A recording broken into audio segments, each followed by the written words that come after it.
السلام علیکم پیارے ریڈرز، کیسے ہیں آپ سب؟ امید کرتی ہوں خیریت سے ہوں گے۔ تو میں حاضر ہوئی ہوں ناول اکسیار کی ایپیسوڈ 10 لے کر۔ تو آئیے بغیر کسی تاخیر کے شروع کرتے ہیں۔ او نو میرا کمرہ! اس نے اپنا سر پکڑا، ساتھ ہی اپنی کلائی میں بندھی واچ اس نے پھرتی سے اتار کر پاکٹ میں ڈالی۔ ایک خوف کی لہر تھی جو اس نے پہلی بار اپنے جسم میں سرایت کرتی محسوس کی۔ یہ کپڑے یہ کپڑے کہاں سے آئے؟ وہ بیٹھے بیٹھے اونگ رہی تھی، لیکن جیسے ہی اس حسین نوجوان پر نظر پڑی، اگلے ہی پل نیند اڑی اور آنکھیں حیرت سے پھیلیں۔ وہ اپنا خود کا بڑا پاورفل اورا رکھتا تھا، اس پر وہ کپڑے مزید جان ڈالتے معلوم ہوئے۔ وہ خوبصورت لگ رہا تھا، بلا کا خوبصورت، کہ پہلی بار طیبہ نے اس کی خوبصورتی کو محسوس کیا۔ کیوں اچھے نہیں لگ رہے؟ وہ پینک تھا، لیکن اپنی باڈی لینگویج میں یا چہرے کے تاثرات میں اس نے اس بات کو ظاہر نہ ہونے دیا، بلکہ نہایت معصومیت سے استفسار کیا، بالکل انجان بنتے ہوئے۔ اچھے تو لگ رہے ہیں مگر بہت مہنگے بھی۔ یہ تمہارے پاس کہاں سے آئے؟ وہ اٹھ کر قریب آئی اور آتے ہی اس کی شرٹ کو بغور دیکھنے لگی۔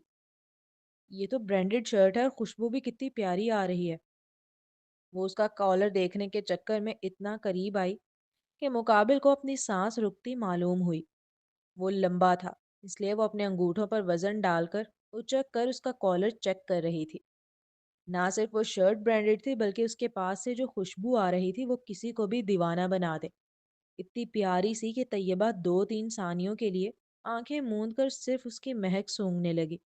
اور اس لڑکی کو کیا خبر کہ وہ جو پرفیوم کی خوشبو سونگھنے میں مسرور تھی، اس کی اپنی خوشبو اتنی پیاری تھی کہ مقابل لمحہ بھر کے لیے ساری ٹینشنیں بھول کر آنکھیں بند کر صرف اس کی مہک کو محسوس کرنے لگا۔ وہ بہت بھینی سی مہک تھی جو اس کے نازک وجود سے آ رہی تھی۔ تم اپنے گھر گئے تھے کیا؟ کیا تم وہیں رہو گے اب؟ خوشبو سونگھنے کے بعد اس نے ایک قدم دور ہٹ کر اب آنکھوں میں آنکھیں ڈال سنجیدگی سے استفسار کیا۔ طیبہ کے ذہن میں سب سے پہلا خیال یہی آیا کہ شاید وہ اپنے گھر واپس لوٹ گیا ہے اور وہیں سے آ رہا ہے اس وقت۔ اس خیال کے آتے ہی ایک خوف سا طاری ہوا اس پر، جو اس کی آنکھوں میں بھی نمایاں تھا۔ نہیں، میں کہیں نہیں گیا، بتایا تو تھا تمہیں میرا کوئی نہیں ہے، اور یہ کپڑے تو میرے سیٹ نے دیے ہیں۔ اس کے ہاتھ کو اپنے دونوں ہاتھوں میں قید کر وہ نرمی سے بتانے لگا۔ سیٹ نے؟ مقابل الجھ کر پوچھ اٹھا مقابل الجھ کر پوچھ اٹھی ہاں ہاں، بہت امیر آدمی ہے وہ، اس کے بیٹے کا ہے یہ، اب وہ پہن نہیں رہا پرانا ہو جانے کی وجہ سے، تو سیٹ نے مجھے دے دیا۔ وہ لڑکا اتنی صفائی اور پورے اعتمادی کے ساتھ جھوٹ بولتا تھا کہ کوئی بھی یقین کر لے۔ وہ تو پھر ایک معصوم سی لڑکی تھی۔ دیکھنے سے تو پرانا نہیں لگ رہا۔ طیبہ سر سے پاؤں تک اس کا تنقیدی جائزہ لیتے ہوئے بولی۔ تو اس نے کون سا انہیں پہن کر روڈوں کی جھاڑو لگائی ہوگی؟ حد ہے یار، تمہیں کیا لگتا ہے میں چرا کر لایا ہوں انہیں؟ وہ بڑا خفگی سے پوچھنے لگا۔ نہیں، میں نے ایسا کب کہا؟ اسے اچانک بگڑتے دیکھ طیبہ پینک ہوئی۔ وہ ہوشیار لڑکا اچھے سے جانتا تھا اگر وہ زیادہ سوالات کرے گی تو وہ پکڑا جائے گا، اس لیے ناک پر غصہ رکھے اب وہ اس کے سوالات سے جھنجھلاہٹ اور خفگی ظاہر کرنے لگا۔ نہیں، تمہارے تو سوالات ہی ختم نہیں ہوتے۔ اتنے دنوں بعد ملے ہیں، اس بات کا خیال نہیں تو اسی کا کر لو کہ میں تھکا ہوا آیا ہوں پورے دن کام کر کے، پر نہیں، انویسٹیگیشن شروع کر دی جیسے میں کوئی چوری کرتے پکڑا گیا ہوں۔ حد ہے۔ مانا میں غریب ہوں، میرے پاس کچھ نہیں ہے، لیکن اس کا مطلب یہ نہیں ہے میں چوریاں کرتا پھر رہا ہوں۔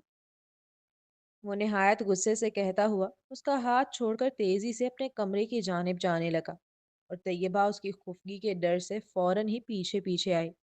وہ بہت پریشان ہو گئی تھی۔ اس نے تو ایک نارمل سوال کیا تھا جو کوئی بھی کرتا، اس کا مقابل اتنا غلط مطلب کیوں اخذ کر گیا تھا؟ وہ دروازے تک پہنچی ہی تھی کہ فہد نے اس کے منہ پر زور سے دروازہ بند کر دیا۔ یوں منہ پر دروازہ بند ہونے پر وہ ہل کر رہ گئی تھی۔ فہد، سوری اگر تمہیں برا لگا ہو تو، میں نے ان معنوں میں نہیں پوچھا تھا، میں تو ایسے ہی پوچھ رہی تھی۔ یہ چور والی بات تو میرے ذہن و گمان میں بھی نہیں آئی تھی۔ یقین کرو مجھے نہیں پتا تھا تمہیں برا لگ جائے گا۔ فہد! طیبہ کی آنکھوں میں آنسو آنے لگے تھے۔ وہ بہت پریشان ہو گئی تھی، بہت ڈر گئی تھی۔ اس کے پاس فہد ایک واحد رشتہ تھا جسے وہ کھونا نہیں چاہتی تھی کسی صورت بھی، جبکہ دوسری جانب دروازہ بند کرتے ہی اس کے اعصاب ڈھیلے پڑے۔ اس نے دروازے سے ٹیک لگاتے ہوئے ایک سکھ کا سانس لیا۔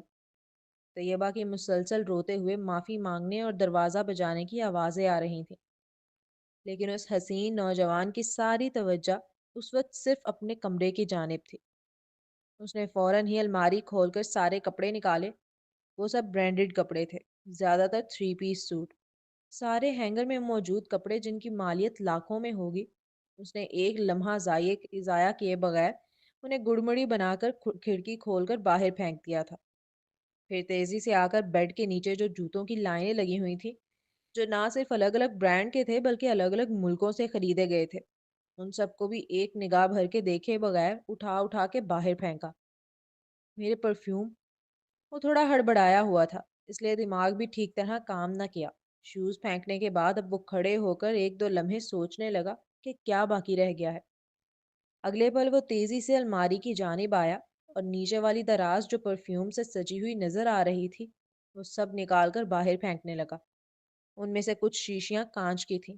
جس طرح وہ اندھا دھند باہر پھینک رہا تھا، ممکن تھا کہ وہ کسی گزرتے ہوئے راہگیر کو زخمی کر دیتی، لیکن فہد کو اس وقت اس بات کی ذرا فکر نہ تھی۔ اسے صرف ان ساری چیزوں سے کمرے کو خالی کرنا تھا، طیبہ کی نظروں میں آنے سے پہلے پہلے۔ اپنی Hublot, A P, Patek Philippe, Rolex, Omega جیسی گھڑیوں کو وہ ایسے پھینک رہا تھا جیسے کوئی کچرا پھینک رہا ہو، جس میں پیٹک فلپ گرینڈ ماسٹر چائم گھڑی بھی شامل تھی، جو نہایت مخصوص اور محدود ایڈیشن تھا۔ ٹائی وغیرہ پھینکنے کے بعد ہی اسے سکون آیا۔ بچ گیا۔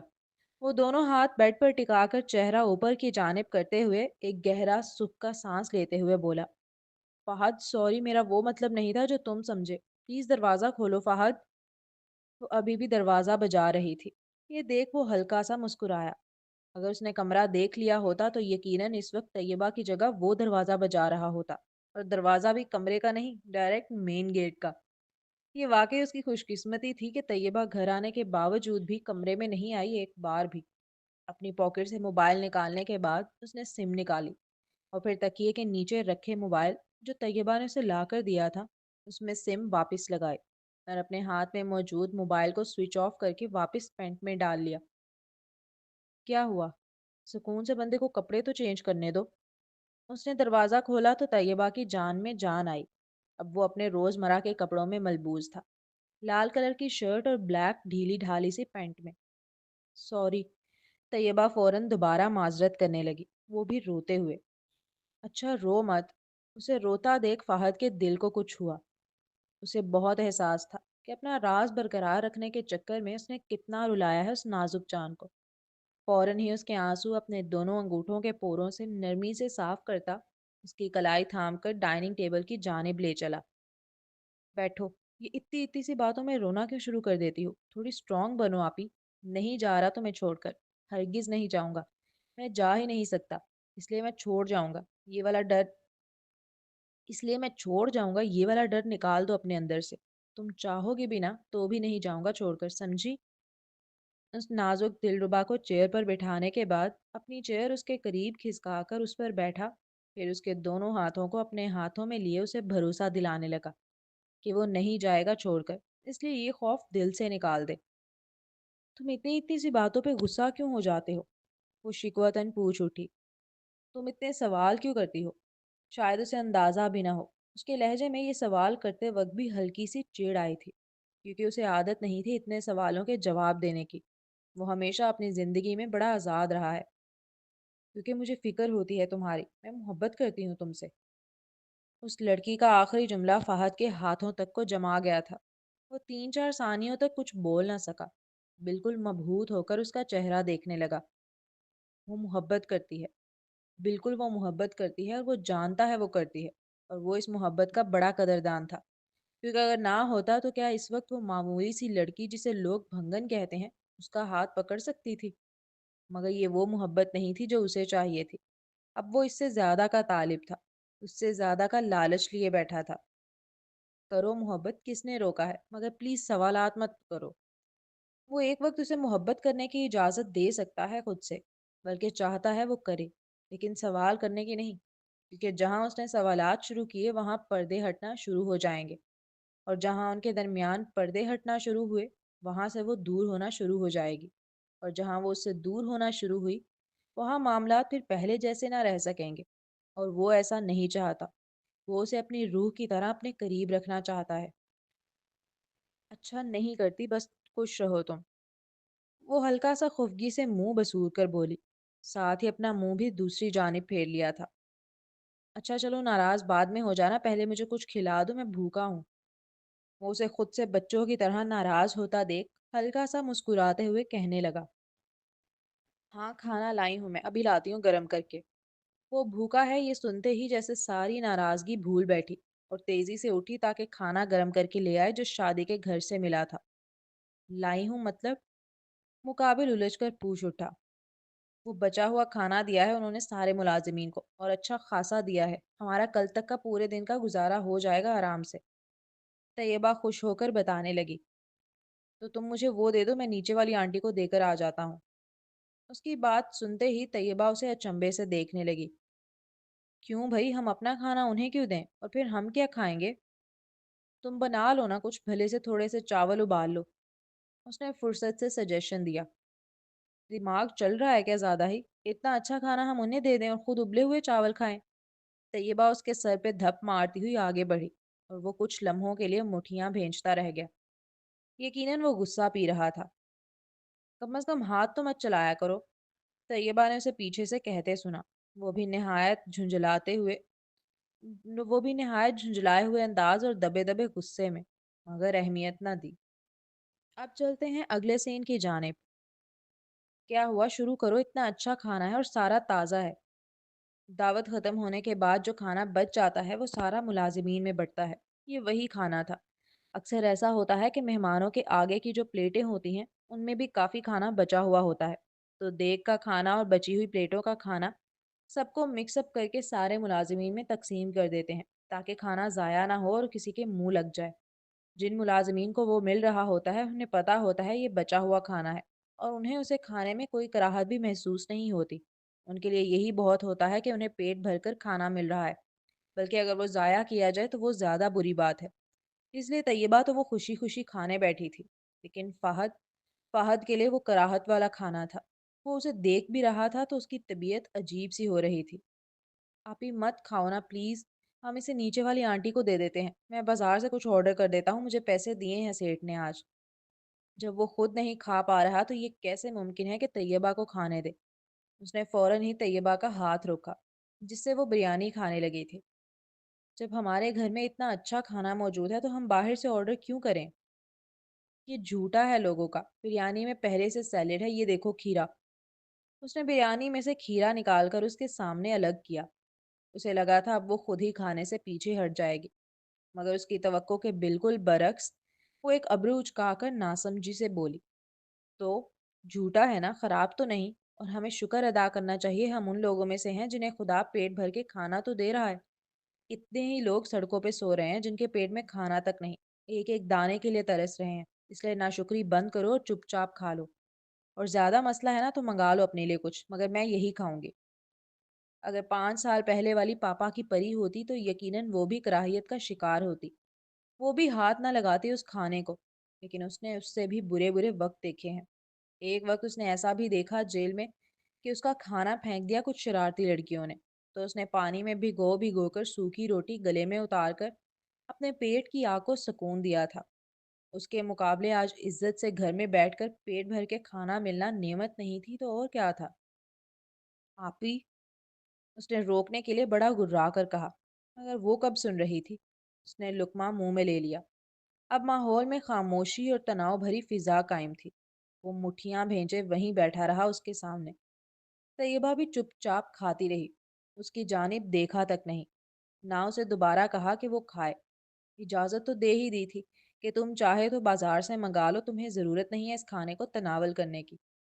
کچھ دیر تک وہ نیلی آنکھوں والا لڑکا غصہ پیتا رہا۔ وہ لڑکی بالکل نہیں سنتی تھی اس کی۔ کیا یہ ممکن تھا کہ جو چیز اپنے لیے بری لگ رہی ہو وہ اس کے لیے نہ لگے؟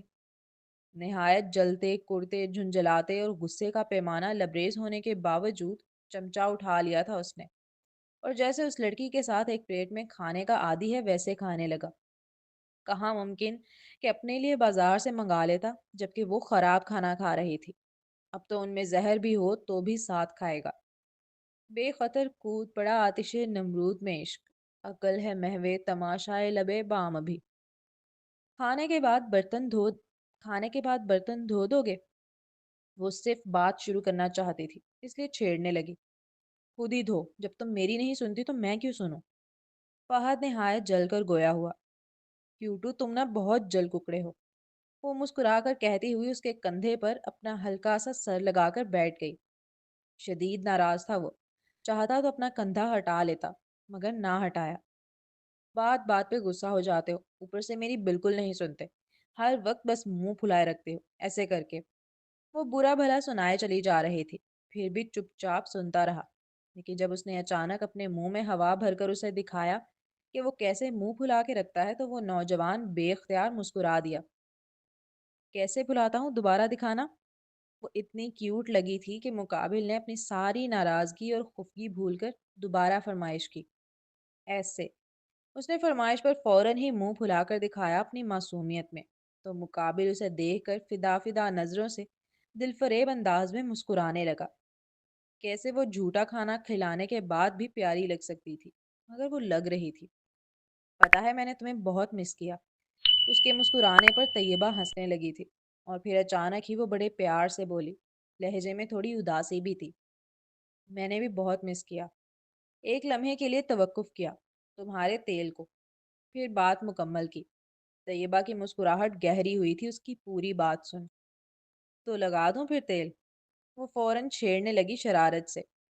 نہیں، میں اور برڈن نہیں ڈالنا چاہتا، ابھی تو آپ نے برتن بھی دھونے ہیں نا؟ وہ بھی اسی کی طرز میں جواب دے رہا تھا، ایک آنکھ ونگ کرتے ہوئے۔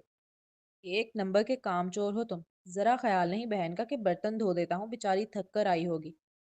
وہ تھکے ہارے لہجے میں کہنے لگی، میں بھی بہت تھک کر آیا ہوں۔ مقابل فوراً ہی جتانے لگا، ہاں پہاڑ کے پتھر دھو کر آئے ہو نا تم؟ وہ طنز کا تیر چلاتے ہوئے بولی، مگر مقابل نے جواب نہ دیا، اب وہ صرف مسکرا رہا تھا۔ اب چلتے ہیں اگلے سین کی جانب۔ گھر کا سارا راشن ختم ہو گیا تھا، تو وہ جلدی اٹھ کر پاس کی دکان خریدنے چلی گئی تھی۔ اس نے دکاندار سے جب سامان مانگا تو یوں ہی اس کی نظر دکاندار کے جوتوں پر گئی۔ وہ بڑے مہنگے جوتے پہنا ہوا تھا، اور یہ پہلی بار تھا جب اس نے اس دکاندار کو اتنے مہنگے اور چمکتے ہوئے جوتے پہنے دیکھا ہو۔ اسے تھوڑا عجیب لگا۔ وہ سامان لے کر شاپ سے نکلنے لگی تو دکاندار کا بیٹا داخل ہوا۔ وہ 3 پیس سوٹ میں ملبوس تھا، جو کافی بڑا معلوم ہو رہا تھا اس کے حساب سے۔ بابا میں کیسا لگ رہا ہوں ان کپڑوں میں؟ طیبہ کو کبھی حیرت نہ ہوتی اگر وہ کپڑے اسی برانڈ کے نہ ہوتے جو کل فہد پہنا ہوا تھا۔ وہ الجھی نگاہ سے اس بچے کو دیکھتی ہوئی وہاں سے باہر نکل آئی تھی۔ گلی کے کونے پر اکثر ایک بوڑھے انکل بیٹھے ہوا کرتے تھے۔ آج بھی وہ بیٹھے ہوئے تھے، لیکن آج اپنے روزمرہ کے کپڑوں پر وہ بلیک کوٹ پہنے ہوئے تھے، اور وہ کوٹ دیکھنے سے ہی بڑا مہنگا معلوم ہو رہا تھا، جسے دیکھ وہ اچنبے کا شکار ہوئی۔ وہ سیڑھیوں پر چڑھی تو فرسٹ فلور پر رہنے والی آنٹی کا بیٹا اس کے برابر سے گزرا۔ وہ بھی آج پینٹ کوٹ پہنا ہوا تھا، پاؤں میں شوز تھے، ساتھ ہی کلائی میں ہوبلو گھڑی تھی۔ اس نے تو حیران و پریشان ہونا ہی تھا۔ ایسے کیوں گھور گھور کر دیکھ رہی ہو میرے بیٹے کو؟ پہلی بار خوبصورت لڑکا دیکھا ہے کیا؟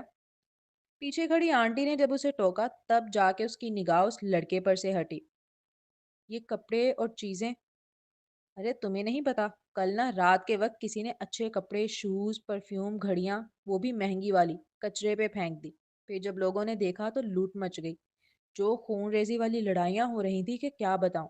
جس کے جو ہاتھ لگا وہ چھین کے لے گیا۔ میرا بیٹا تو پورے 2 سوٹ لے کر آیا ہے، اور ایک جوڑی جوتے اور گھڑی بھی۔ باقی پرفیوم وغیرہ کچھ ہاتھ نہیں لگ سکا، بہت رش تھا نا، وہ بڑا فخر سے بتانے لگی، لیکن آخری جملہ خاصا انہوں نے مایوسی سے ادا کیا۔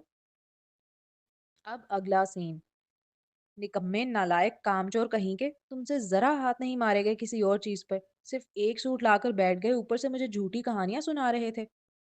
وہ آرام سے خواب خرگوش کے مزے لے رہا تھا، جب اچانک سے اس کے اوپر سے چادر ہٹی اور وہ لڑکی بن موسم برسات کی طرح برسنا شروع ہو گئی۔ صبح ہی صبح کیوں نیند خراب کر رہی ہو؟ جاؤ یار، وہ تھوڑا چڑ کر کہنے لگا، پھر تکیا سر کے نیچے سے ہٹا کر اب اپنے منہ پر رکھ لیا تھا، ساتھ ہی اس سے کان بھی کور کیا تاکہ اس کی آواز نیند خراب نہ کرے۔ ہاں بس سوتے رہو تم، اور کوئی کام نہ کرنا،